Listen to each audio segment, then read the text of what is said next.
आज हम जिस समुच्चय का उच्चक और निम्नक निकालने वाले हैं वह थोड़ा अलग प्रकार का है।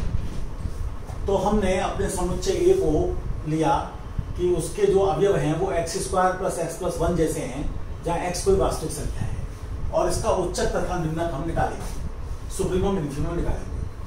तो इसका उच्चक निम्नक निकालने के लिए एक तरीका तो ये हो सकता है कि हम इसका ग्राफ खींच दें, और एक अन्य प्रकार से भी हम इसका बिना ग्राफ खींचे इसका परिसर निकालेंगे, मतलब समुच्चय ए को निकालेंगे। अब जब ग्राफ खींचने की बात आती है तो साधारणतः जो तरीका है जो हम पहले भी देख चुके हैं, dy/dx निकाल लीजिए, d²y/dx² निकाल लीजिए।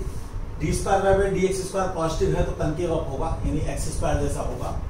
और यहाँ पर अगर हम देखें तो ये 0 हो रहा है -1/2 पर, तो x एक्सिस के 3 भाग हो गए, एक -∞ से -1/2 का ओपन इंटरवल, एक 1/2 से लेकर और इन्फिनिटी तक का, -1/2 से लेकर इन्फिनिटी तक का ओपन इंटरवल, और एक पॉइंट -1/2।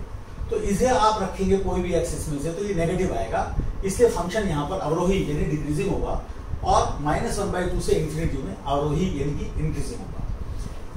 -1/2 पर फंक्शन की वैल्यू निकालते हैं तो x को -1/2 रखते हैं, 3/4 आता है।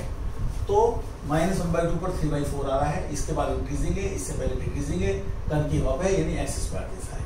तो दिखाई पड़ता है कि सबसे कम हाइट जो आ रही है वो 3/4 आ रही है, और बाकी ये सारी हाइट आ रही है, तो ये एक ही वैल्यू हो गई। तो इन्फीमम ये आ गया, सुप्रीमम ये आ गया। या आप क्या कर सकते हैं कि आप वर्ग पूर्ण कर लीजिए, स्क्वायर कंप्लीट कर लीजिए।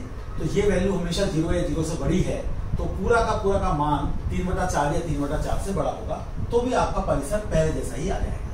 तो आपके पास जो परिसर है वो आपके पास में ये यहाँ पर गलती हो गई है कि 3/4 लिखा जाएगा, क्योंकि जो सबसे कम हाइट आ रही है वो 3/4 आ रही है। तो आपके पास में यहाँ पर जो सुप्रीमम है, सबसे बड़ी वैल्यू है, वो इन्फिनिटी है, और जो इन्फीमम है वो आप आसानी से देख सकते हैं कि वो आपका 3/4 है। अब यहाँ पर मैं एक बात ये कहना चाहता हूँ कि अभी तक जितने भी सवालों में हमने सुप्रीमम या इन्फीमम निकाला था वो -∞ या इन्फिनिटी नहीं आए थे।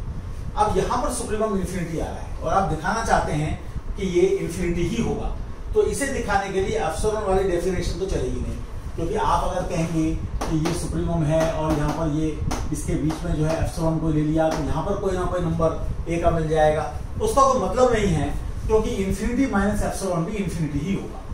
तो इसलिए ये परिभाषा यहाँ नहीं लगती है, बल्कि यहाँ परिभाषा ये लगती है कि आप कोई भी m ले लीजिए, कितना ही छोटा हो कितना ही बड़ा हो, आपको कोई ना कोई x मिल जाएगा, ताकि जो इसका मान है वो m से बड़ा हो जाए, और ये हमेशा संभव है। आप ये m ले लें, ये ले लें, ये ले लें, ये ले लें, ये ले लें, आपको उससे भी ज्यादा बड़ी वैल्यूज मिल रही है।